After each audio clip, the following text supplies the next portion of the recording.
One man stood out. His name was Caleb.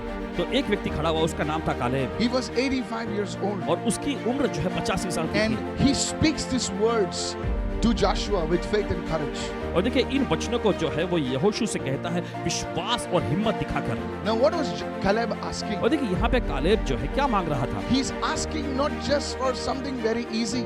और देखिए कुछ बहुत ही सरल सी आसान सी चीज वो नहीं मांग रहा। Sometimes we ask God for something very peaceful. और कभी कभी देखिए हम परमेश्वर से बहुत ही शांतिनुमा बात मांगते हैं। Lord, let me just retire in peace. और प्रभु होने दे कि मैं रिटायर हो जाऊं बड़ी शांति के And I साथ। just want to live with a hat on my head and Bermudas on my pant. Shanti ki jayan ki zindagi. You know what do you mean to say? You want to act lazy. Many people talk like that. देखिए बहुत सारे लोग ऐसी बात करते हैं। Maybe that's right for you. I don't want to judge you. और शायद हो सकता है ये आपके लिए सही हो, लेकिन आपके लिए हम अपना फैसला नहीं सुना। What was Caleb asking? लेकिन यहाँ पर कालेब किस चीज के लिए मांग रहा था? He was asking something very difficult. वो कुछ बहुत ही मुश्किल चीज मांग रहा He था said, give me this mountain. और वो कह रहा था कि मुझे ये पहाड़ दे दे।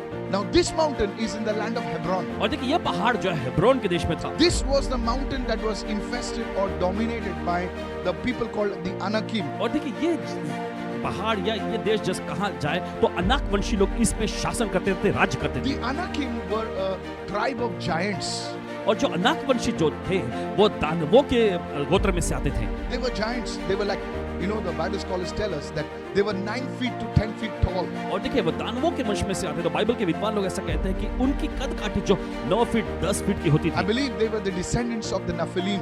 और पूरा यकीन मानते हैं कि वो नपीली लोगों में से आए हुए थे। Now, what was Caleb saying? Caleb is saying, give me this place.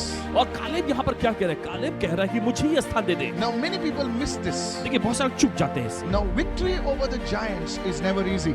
और देखिए दानवों पर विजय पाना यह कभी आसान नहीं होता। This man Caleb ये व्यक्ति Caleb was asking not one giant to face. He says, give me this whole place. और वो यहाँ पे ऐसा कह रहा है कि एक दानव से उसको नहीं लड़ना है। वो कह रहा है कि मुझे पूरी जगह दे दे। I believe Caleb was saying something. और पूरा यकीन मानते हैं कि कालेब कुछ जबरदस्त बात कह रहा था। Caleb was saying, कालेब कह रहा था he's saying that I want this territory और वो कह रहा था कि मुझे ये इलाका चाहिए, not only for myself, सिर्फ मेरे लिए ही नहीं, but I want to have this territory as an inheritance even for my children. और वो कह रहा था कि मुझे ये इलाका चाहिए एक विरासत के रूप में मेरे बच्चों के लिए भी। Come on, चले hallelujah. गए हालेलुया।